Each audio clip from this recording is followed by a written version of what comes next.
Boo game. Boo game. Boo game. You got the boo game. What's up, y'all? My name is Sharabacha299, aka the infamous JSC.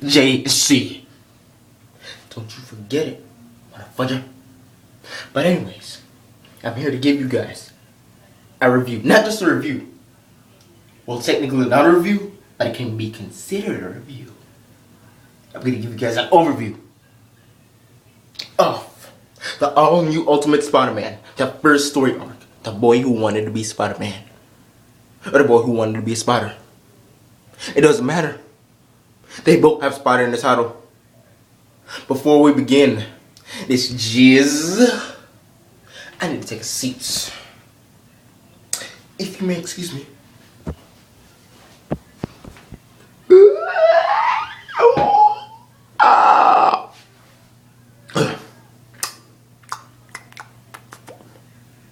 Yeah.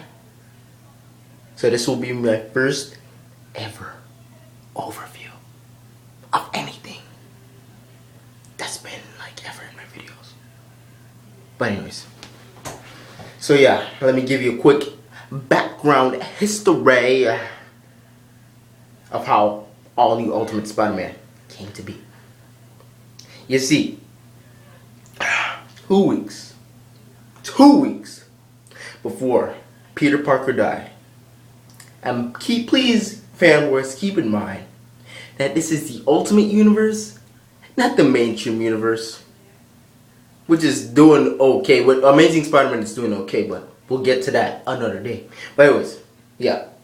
2 weeks before the death of Ultimate Peter Parker, a young boy by the name of Miles Morales, age of 13 years old, is bitten by a spider. Not just any spider, but a genetic tested spider that was made by the Oz Corporation. You know what that means? That spider was similar to the same spider that bit Peter Parker on the day he was on a field trip. Which means, do you want to know what that means? He didn't get cancer. And you know what else? He got spider powers, just like Peter Parker did. That's right, he got spider powers. He got super strength, super agility, reflexes, and spider sense. But in addition to that, he also got two new powers that Peter Parker did not get. Because this was a special spider. Want to know why? It had the number 13 on it. 13. 30. I'm sorry if I messed that up, but anyways. Yeah, he had a number on it. And his new two powers are invisibility, which makes you go invisible and people can't see you. And this power called Spider Sting or Venom Sting or whatever you want to call it. Basically, what he does, if he comes in hand contact with you, if he touches you, it's like he freaking shocks you, and then you get paralyzed. Yeah, you get paralyzed. I'm not too sure if it shocks you or it releases some sort of strange venom paralyzing poison agent which paralyzes the victim. But you know what?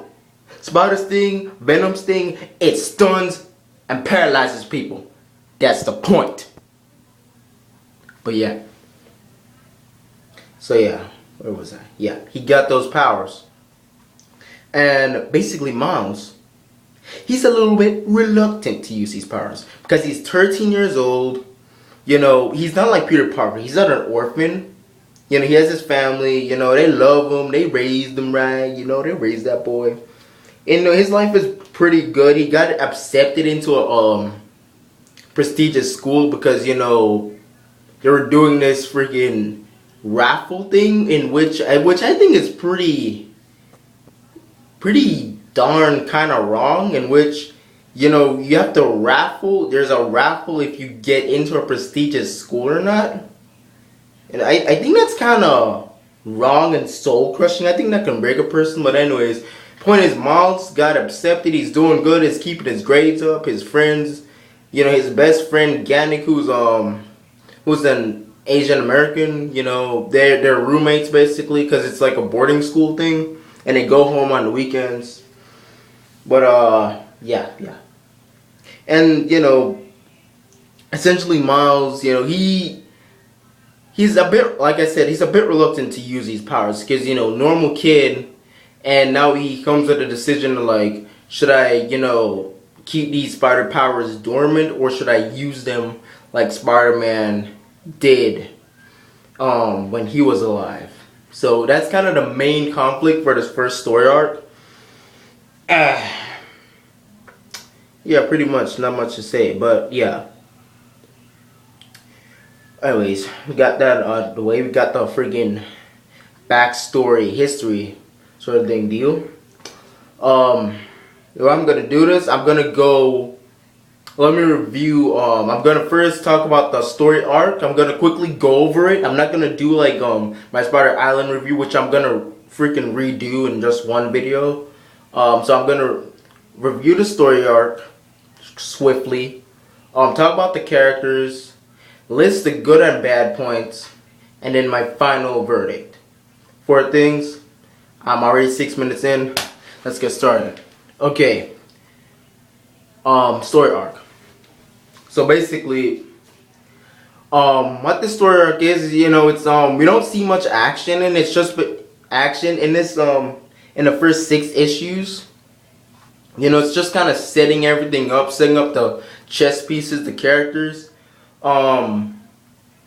Yeah, basically the basic premise I can give is Miles Morales gets these powers, gets Spider-Man's powers 2 weeks before he dies.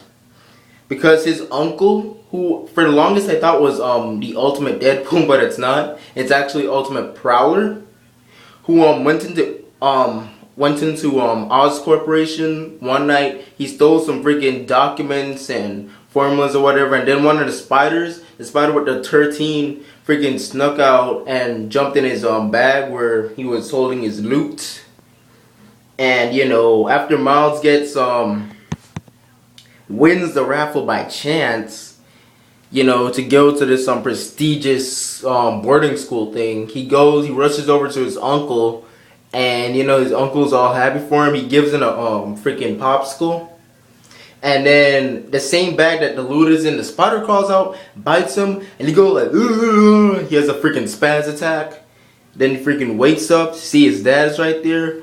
And Miles' dad, basically, he doesn't like his uncle, whose name is, I'm sorry, I can't remember his name right now, but Miles' dad doesn't like his brother / uncle thing, anyways, because Miles' uncle has a track record of being a criminal, and not just like gangster stuff. Just because he black doesn't mean he do gangster stuff. But he's done like illegal stuff.